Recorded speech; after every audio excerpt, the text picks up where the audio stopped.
Imagine surviving a winter where the wind never seems to stop howling, where snow presses against your door like a living thing, and where a single night of exposure could mean death.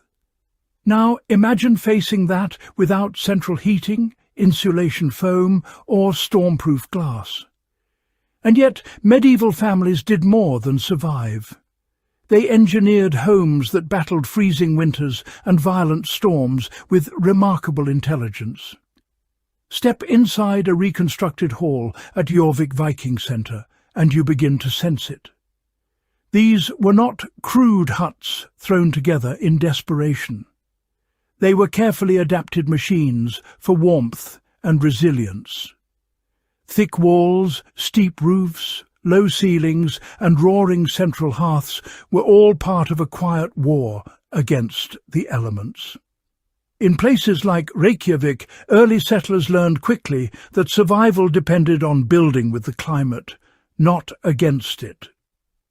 The real mystery is not how cold medieval winters were.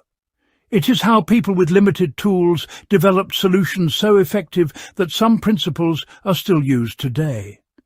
Their homes were shields, traps for heat, and anchors against storms, and every beam and stone had a purpose. To understand these homes, you have to picture the climate of medieval Europe.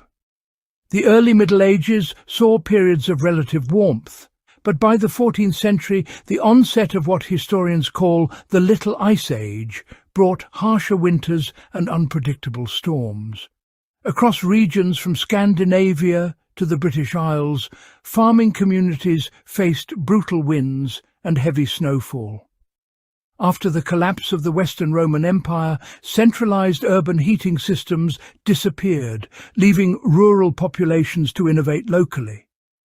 In northern England and Scandinavia, timber was abundant, so longhouses dominated. In alpine regions, stone became the primary defense against wind. Builders observed how snow drifted, how wind curled around hills, how damp air crept through cracks.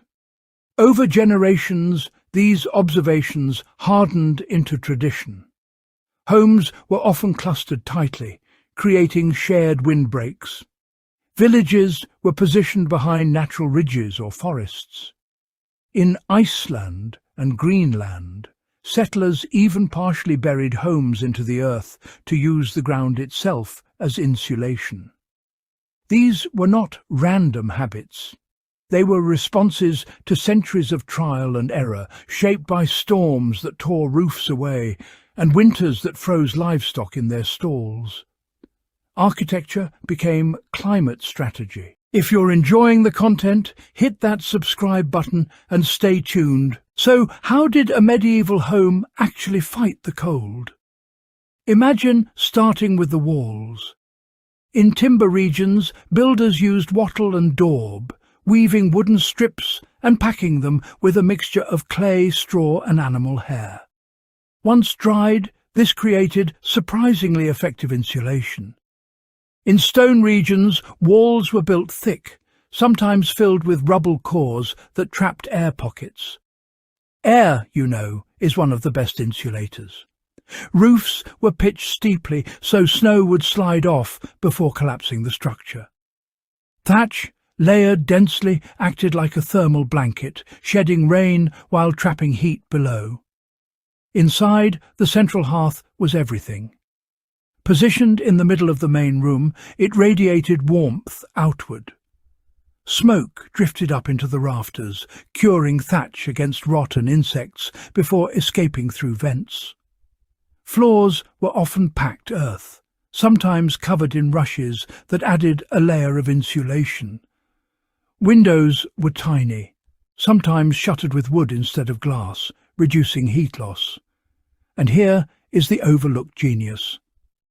Many homes housed animals in adjoining spaces. The body heat from livestock subtly warmed shared walls, creating a primitive but effective heating system driven by life itself. It is tempting to view these techniques as relics of hardship, yet modern sustainable design echoes them closely. Passive solar homes today rely on thick insulation, thermal mass, and strategic orientation, just as medieval builders did instinctively. When architects design green roofs or earth-sheltered houses, they are rediscovering principles used centuries ago in Icelandic turf homes. The idea of clustering buildings to reduce wind exposure is mirrored in contemporary urban planning. Even the use of natural breathable materials like clay and straw is returning through eco-construction movements. Imagine facing a power outage in winter. A house designed with passive heat retention, small openings, and internal heat sources would remain livable far longer than a glass-walled modern structure. Medieval homes teach resilience through simplicity. They remind us that survival does not always require advanced technology. It requires understanding airflow, moisture, and heat transfer. In an age of rising energy costs and extreme weather, these lessons feel less historical and more urgent.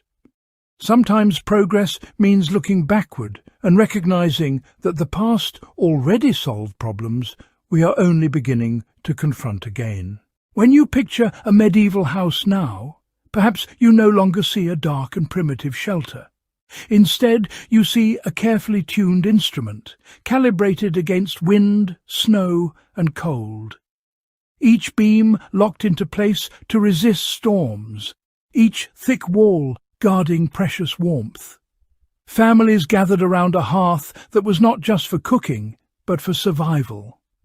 These homes were built with intimate knowledge of local climate, shaped by hands that understood the rhythm of seasons. They prove that resilience is not loud or flashy. It is embedded quietly in design choices that respect nature's force. As modern winters grow more unpredictable and storms more violent, the medieval approach feels newly relevant. Build with your environment. Use what surrounds you. Think long-term. The battle against freezing winds did not begin with electric heaters, and it will not end with them. If this glimpse into medieval ingenuity changed how you see the houses of the past, imagine what other forgotten strategies are waiting in history's shadows. Stay curious, keep learning, and let the wisdom of old walls guide the homes we build for tomorrow. If you're enjoying the content, hit that subscribe button and stay tuned